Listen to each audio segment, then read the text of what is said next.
দেখতে পাচ্ছেন টিন কাটা অবস্থায় রয়েছে এবং পাকুড়ার যে এই যে দরজাটা কাঠের দরজা খুলে এবং গোড়ার অজ্ঞাতনামা যারা চুরির দল তারা এই দিকে প্রবাস করে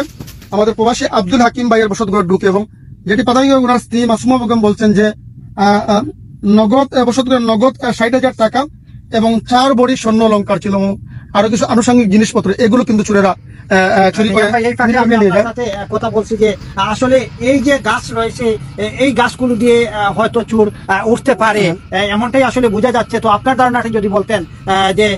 এই যে টিনের ওপর ঢুকেছে এবং টিন কেটেছে ভিতরে প্রবেশ করেছে, তো আসলে এই গাছটি হতে পারে কত অবলম্বন? এটা যে আমরা দেখতে পাচ্ছি এটা বড়ুর গাছ, যেটা আমরা সিলেটি ভাষায় বলি, এবং এই গাছ থেকে চলে আমার সম্ভবত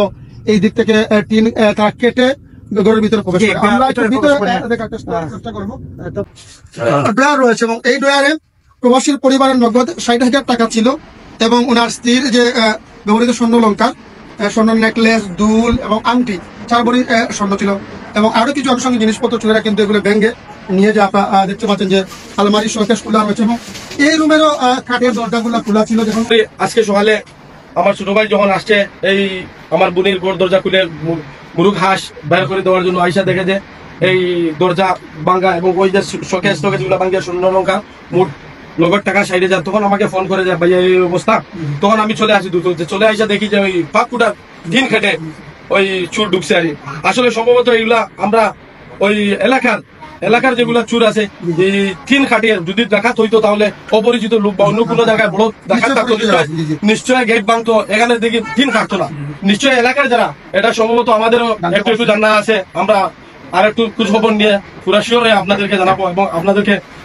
প্রশাসনের কাছে আমরা এইটাই আপনার একজন রেমিটেন্স যোদ্ধা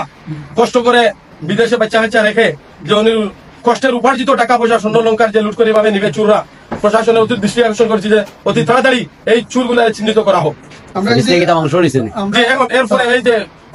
কুরবানির ঈদের মাংস রাখা ফ্রিজে এই চুর ফ্রিজ থেকে মাংসগুলো নিয়ে গেছে, তার যে প্রমাণ হয়ে যায় যে এই এলাকার যে টুকাই যে চুরগুলো আছে এরা ছাড়া অন্য কোনো লোক আসবে না এখানে চুরি করতে।